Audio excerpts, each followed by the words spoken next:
My wife left me for a year-long adventure, draining our savings. Now I'm left to pick up the pieces. My wife Mary's family has a history of dementia, developing memory issues in their mid to late 50s. Her mom, grandmother and several other relatives on her mom's side have developed dementia. Her mom lived with us for 4 years until earlier this year. Father is dead. Our kids are independent and out of the house. Oldest is in her last semester of college and the younger enlisted. The last 4 years were tough on us. Our kids, daughter moved for college but moved back for a bit during COVID, and our marriage. Living with someone with dementia is brutal. We had talked a lot the last year about taking the remaining college funds, our regular savings, sell or rent the house. We were ready to downsize anyway, quit our jobs and travel for a year or until the money runs out. We just had to wait for her mom to move into a home. I understand her anxiety about developing dementia and I was burned out. You live through COVID working remote, a wife working remote, a college and high school student taking remote classes, and a MIL with dementia and see how you hold up. Space finally opened up and we were able to move her mom into a care facility. I finally thought I had a chance to breathe. When we moved Mary's mom out, Mary's mental health took huge downward spiral. I went from caring for her mom to caring for her. She felt guilty about putting her mom in a home and had lots of anxiety about developing dementia. Our plan was to start our traveling summer 2024. 2 months ago I get home and she's left a note, my friends call it Exhibit A. Basically she was going on our trip without me.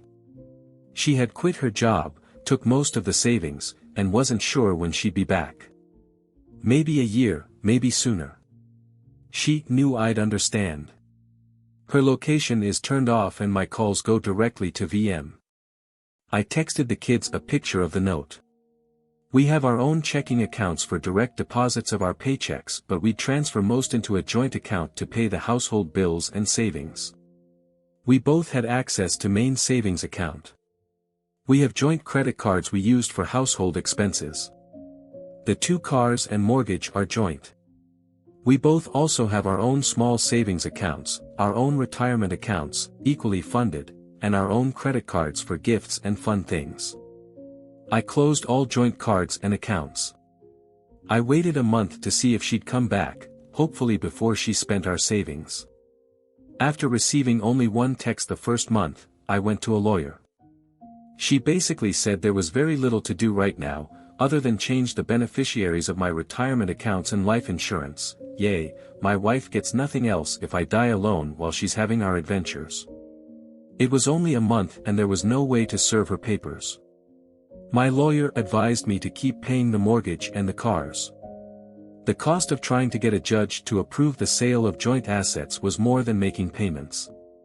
I didn't want to ruin my credit by letting one of our car get repossessed, but I can't sell it because she's on the title. I get random texts and she sporadically posts on Instagram. Of course she has comments turned off.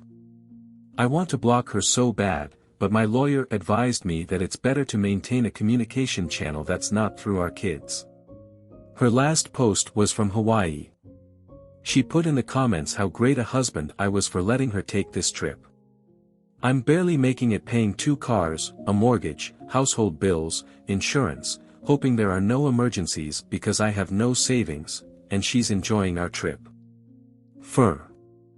I'm so pissed at her. I helped take care of her mom for 4 years, and her when she fell apart after her mom moved into a memory care home, and she returns the favor by abandoning me. I'll never get to take this trip and have to put off retirement. My only solace is the kids are pissed at her, but they'll probably forgive her eventually. F her. I'm no fool, she's hooking up with guys. She looks good, she'll have zero problem getting men. I texted her and asked if she was sleeping around. A week later she responded that she wasn't, sure face with rolling eyes. So, I'm drinking alone on a Friday night and she's somewhere, probably on a beach, enjoying life. F her. My lawyer has given me a bunch of advice and options. It was just way more than I could possibly include in this post that I could definitely push the issue harder, and I might need to at some point, but all that work is very expensive. Finding her, serving her, getting a judge to sign off, that's not cheap. I'm following up soon and I plan on talking about the savings and my finances. Until I paid all the bills and realized how little was left, it didn't hit me that I had to worry about money. User commented. Thanking you for letting her take this trip is basically her saying, when I get through living the single life, I'll be coming back to the comfort and security of married life. When she returns, I'd say, welcome home, here are your walking papers. O.P. She 100% is under the delusion that she's coming back to a marriage. She's had a few conversations with our daughter and she's convinced I'll understand and forgive her. Another user commented. Tell your daughter to pass along the message that you're filing for divorce for abandonment and see if this gets you some traction. I don't generally like the idea of going through kids, but they need to have your back on this. Maybe even tell her they'll cut her off as well if she keeps doing this to you and the family. Maybe even start posting about how she's living the good life and letting your friends and family know what kind of pickle this has put you in. Everyone probably assumes you're on board if you're not purposefully driving the true narrative. O.P. She only hears what she wants. I asked her to send me an address to serve her papers. She only told me that we'll work it out when she comes home, the F we will. My daughter tells her all the pain she's causing, but she just says that she only has 5 to 10 years left until she gets dementia. It's impossible to know if she'll even develop dementia, but shouldn't she be spending this with her family? Now to update 1. I'm feeling much more positive now that the financial situation has become a little more manageable. Basically, I'm running up debt that will get paid off when I sell the house. Even with lawyer fees, I have 6 to 8 more months before I have to worry about money, assuming there are no emergencies. My friend's wife gave me some good advice. Don't go from being a hero to a villain in your kids' eyes. How I talk about and treat my wife will determine my future relationship with my kids. I don't give a damn about my wife, but I don't want to make her a sympathetic figure or drive them away from both of us.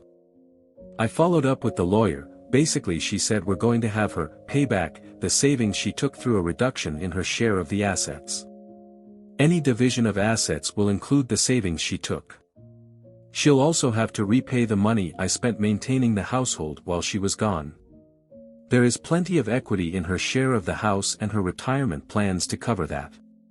She said that our finances are so intertwined after nearly 25 years of marriage, my wife is going to get some share of the assets.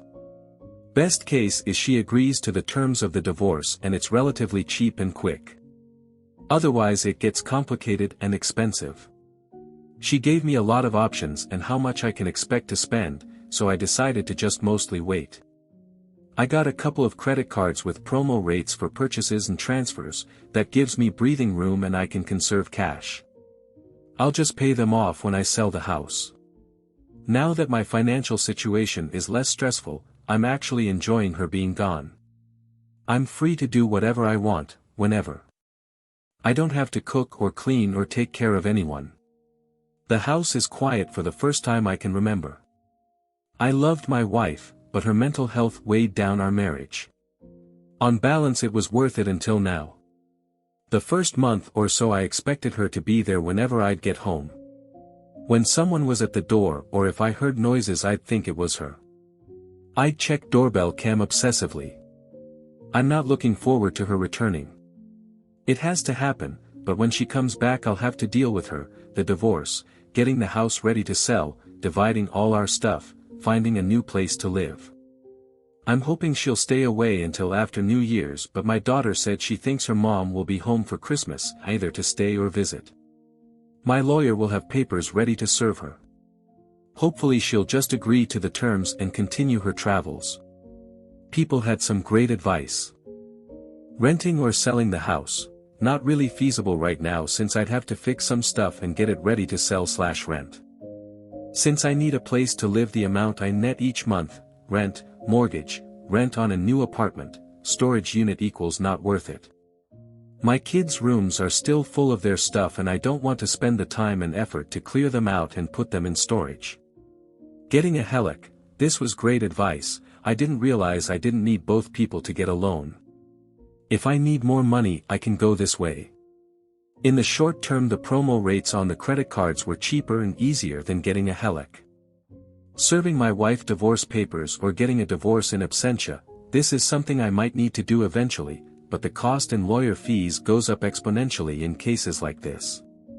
I'm comfortable just waiting for now. Look at the phone bill to see where she's at and possibly going. I did look at her usage and did notice that she doesn't post on social media until after she leaves a place. Like when she posted about Hawaii, she made a call that day that originated in Los Angeles. She posted about a cruise and I figured out the dates, trying to serve her at the port possibly, but it ended a couple of days before she posted.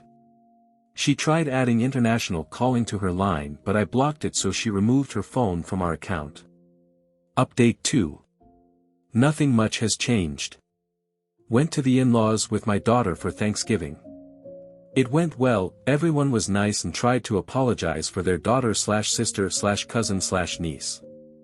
I told them it's not their responsibility, I just appreciated them taking us in, it meant a lot to my daughter to be there. Got a text from the wife that she'll be in town for Christmas. Lawyers said the papers are ready so she can be served. It's like an early Christmas gift. Update 3. My wife texted me in the middle of December that she'd be home for Christmas. I told her that we, our daughter and I, would be at my brother's. She obviously wasn't welcome. I'd leave her car in the driveway and the fob in the backyard. She wasn't allowed in the house unless I was there, she didn't have keys to get in. She spent Christmas with her sister. When we got back, I met with her. I decided not to be overly confrontational because I didn't want to give her the satisfaction of thinking I cared enough to be mad. She was taken aback about how detached I was. I could tell it bothered her that I didn't show her much emotion, not even anger. I just wanted her to agree to a divorce. This is a summary of several different meetings, both with and without our daughter. She hasn't wanted to meet with her mom alone yet. I asked why she left without telling anyone. She said she didn't want to wait a year, she didn't want anyone talking her out of it, she didn't want to work anymore, she wanted to leave before her mental health got worse. I'm sure it was mostly because she didn't want me to stop her from taking the money.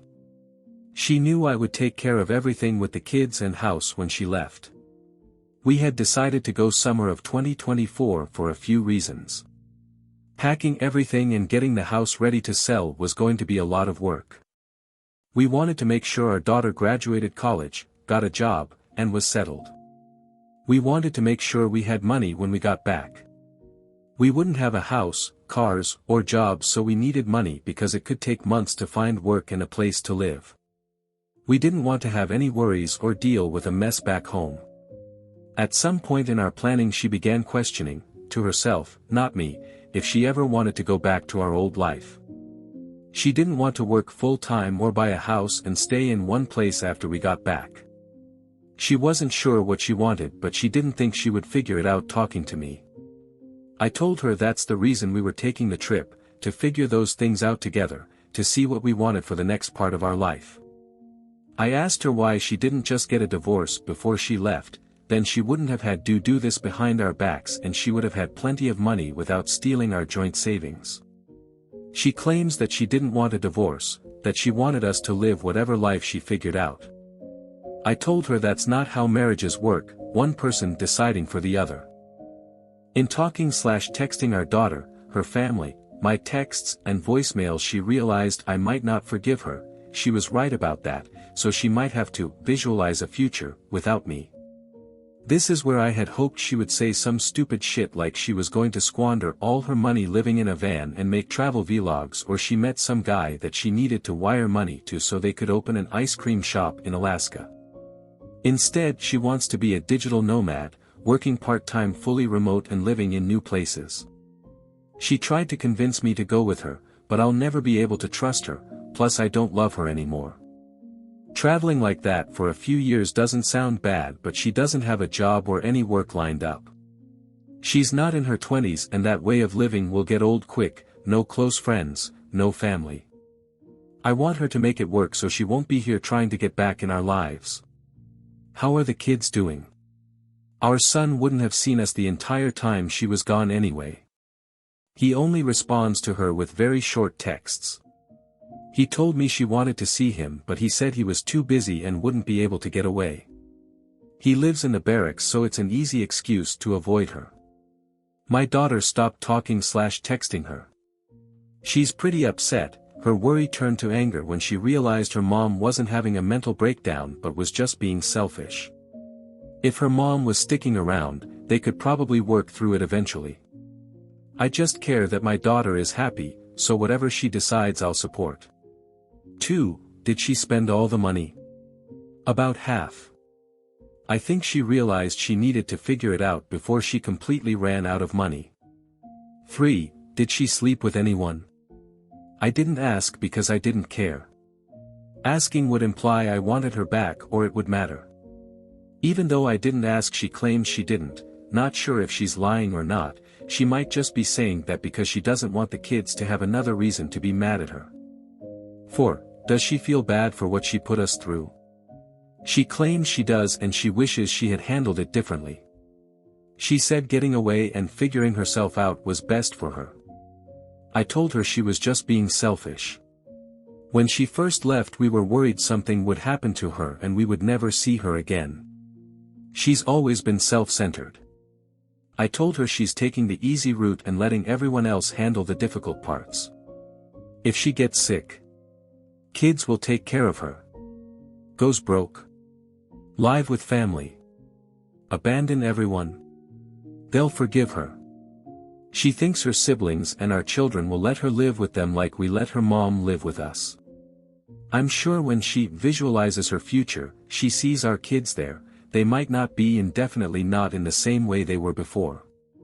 Despite how it might sound, I'm actually really happy with how it all turned out.